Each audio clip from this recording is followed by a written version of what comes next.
প্ৰথমতে মই আজি আপোনালোকৰ যোগেদি সকলোকে ধন্যবাদ জনাইছোঁ যাতে আমাক ইমান এটা গুৰুত্বপূৰ্ণ দায়িত্ব দিয়াৰ বাবে।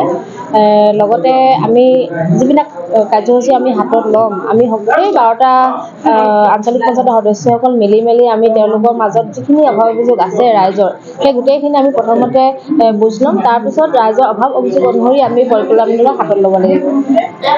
মানে আজি আমি দায়িত্বভাৰ লৈছোঁ যে আজি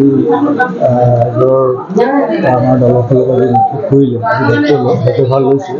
কিন্তু আমাৰ পৰিকল্পনা বুলি ক'লে যে আমি গোটেইকেইজন মানে মেম্বাৰ, আমাৰ 12জন মেম্বাৰ আমাৰ লগ খাই আমি তেখেতসকলৰ যিবিলাক সমস্যা আছে, প্ৰথমে পঞ্চায়তৰ সমস্যাবিলাক আমি লৈ তাত মানে হেৰি কৰি মানে আমি পৰিকল্পনা কৰিম।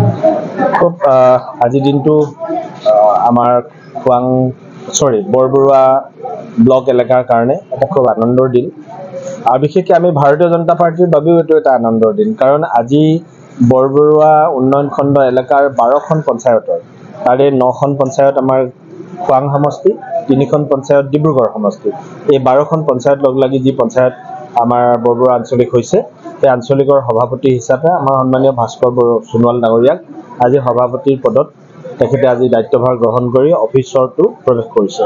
আৰু উপসভাপতি হিচাপে নিতুমণি গগৈ ডাঙৰীয়ানী, তেওঁ গৰুধুৰীয়া পঞ্চায়তৰ পৰা কাউন্সিলৰ হৈ জিকি আহিছে, তেওঁ আজি উপসভানেত্ৰীৰ দায়িত্ব গ্ৰহণ কৰিছে। গোটেই দলৰ কাৰ্যকৰ্তা, শুভাকাংক্ষী, সমৰ্থক সকলোৱে আহি 12জন সদস্যা সভাপতি উপসভাপতিক আশীৰ্বাদ দিছে। ময়ো আশীৰ্বাদ দিবৰ কাৰণে আহিলোঁ।